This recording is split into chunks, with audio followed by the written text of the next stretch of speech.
everybody, welcome to What's Cooking Sunday, and today we have oil-free hummus.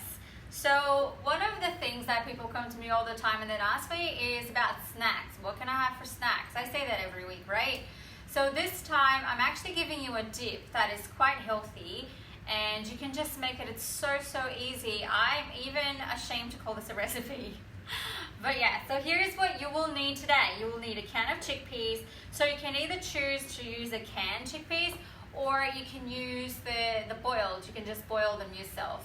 The difference will be a little bit in the nutritional value, but you know, the time that you're gonna do. If it is about convenience, just grab a canned one, it's okay, right? But if you have some time, 8 hours of soaking and then maybe about a couple of hours, you know, we didn't actually boil it, but I know it's about an hour or a bit to boil it until it's actually soft and it's disintegrating in your hand. So chickpeas are awesome because they have calcium, iron, magnesium, manganese, zinc. So many minerals that you don't usually find in other sources or they're harder to find, and they are a source of fiber and protein. So this is one of the main proteins I tell people to have when they are on a vegan-friendly diet. Great. So even, you know, talking about protein with this, it's actually about 15 grams of protein in a cup, which is a fair bit, right? And obviously, you know, half of it is carbs and things like that, whatnot, but it's about 13 grams of fiber, which is really amazing, right?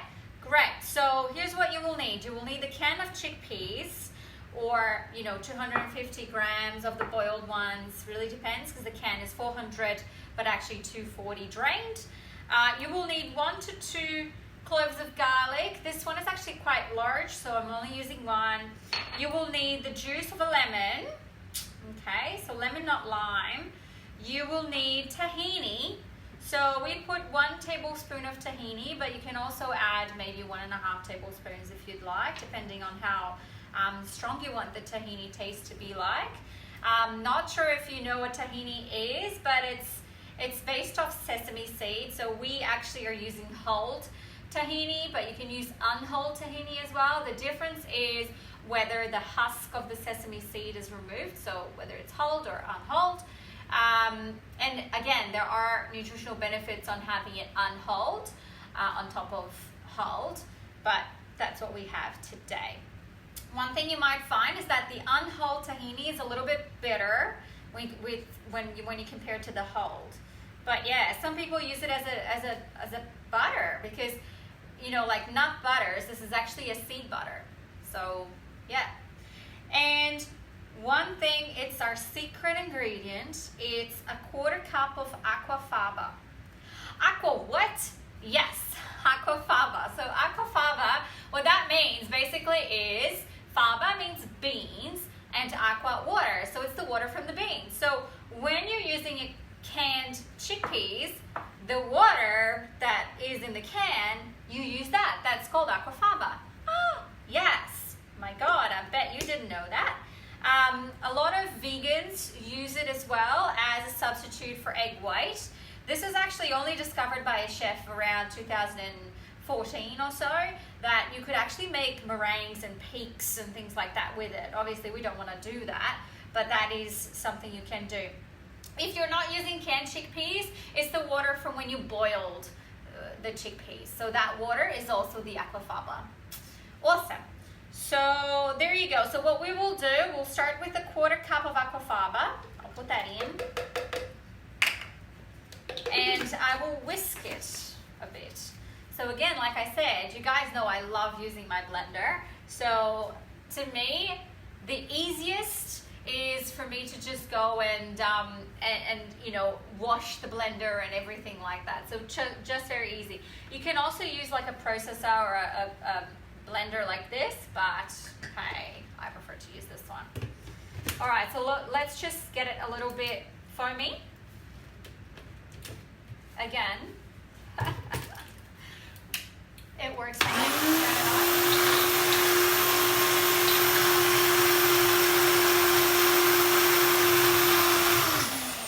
So it's just a little bit foamy, as you can see. It's just similar similar to last week when we were making the pancakes and there was a little bit of foam, right? Great. So then we'll add the chickpeas to it. You can add little bits at a time if you'd like. So we'll add this much. And then I'll add everything else.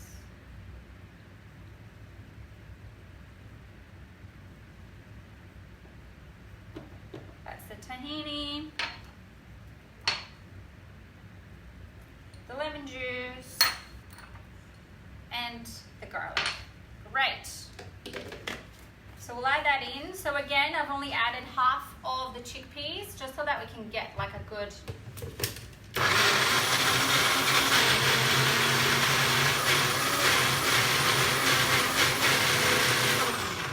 great. So a few pulses, as you can see.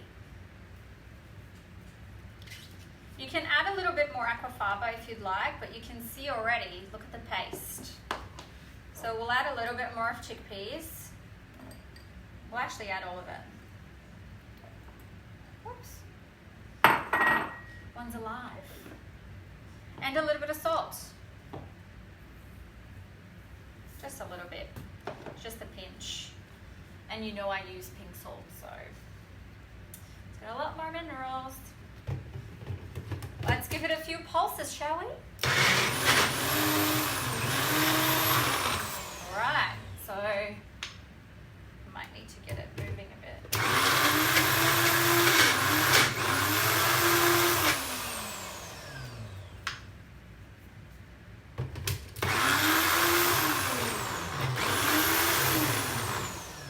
Great. There we go. Now it's slippery.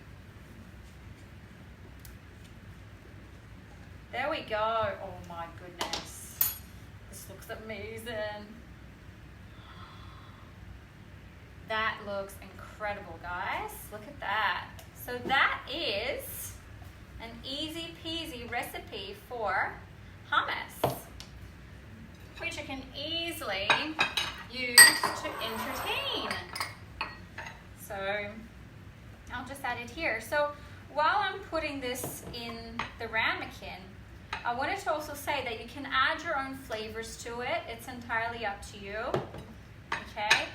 Very easy. It's just a bit, I didn't really want to be calling this a recipe, but it is a recipe because it is so easy. Look at that. And especially now, coming up in Australia, we are having school, especially here in New South Wales, we're having school start. And that's something easy you can do for your kids. There we go. Awesome. So you can add your own flavors. You can add some paprika. You can add some cumin. Daniel and I have experimented with maybe putting some caramelized onion in it, because you know there you can buy that. But I bet after today you are not going to buy hummus off a supermarket ever again.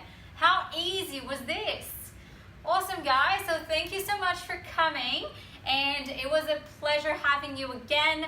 And next week I'm bringing to you my very famous couscous salad.